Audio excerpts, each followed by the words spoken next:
It is said that imitation is the greatest form of flattery. If that is true, then Harvest Leaves and Roses will emerge as a riveting salute to T.S. Eliot and Walt Whitman. With neither pretense nor ornamentation, Peavy continues the project of Eliot in freeing poetry from its straitjacket of sentimentality and rhyme while accentuating Whitman's sensuality. Yet, this volume is not just about imitation. It digs deep into the zeitgeist of the 20th century and exposes it for what it is with fresh insight and the skill of a linguistic surgeon.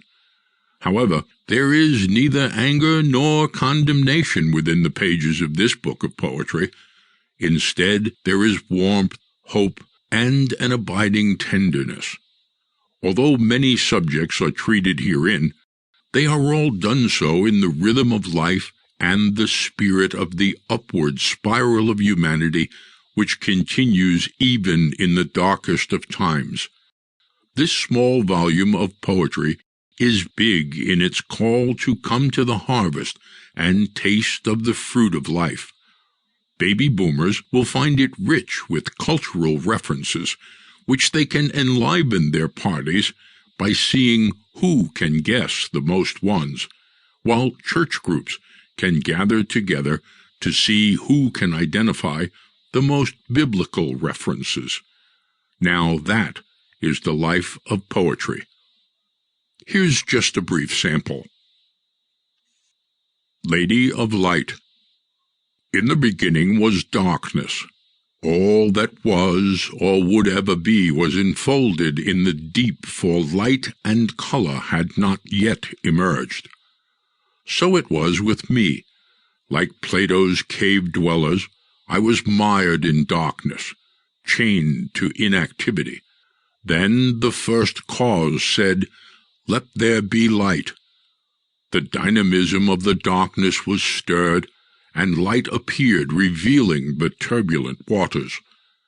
Likewise did your beauty pierce the veil of darkness that compressed me. You touched me with your smile, called me forth from the cave of despair.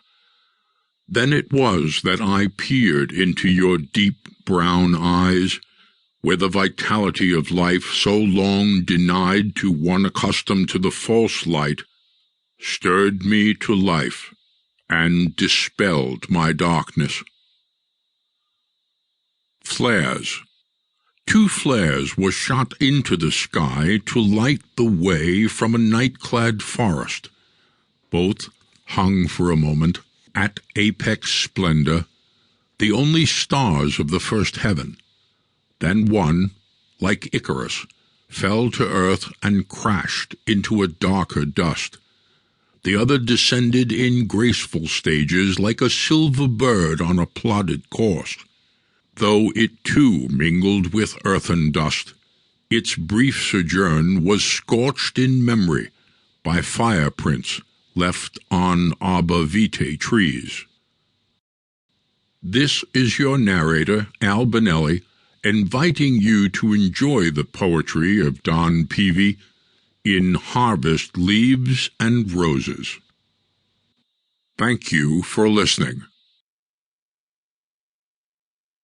To keep listening to this audiobook, I've left you a link in the description so you can do it, at no cost thanks to Audible's 30-day free trial.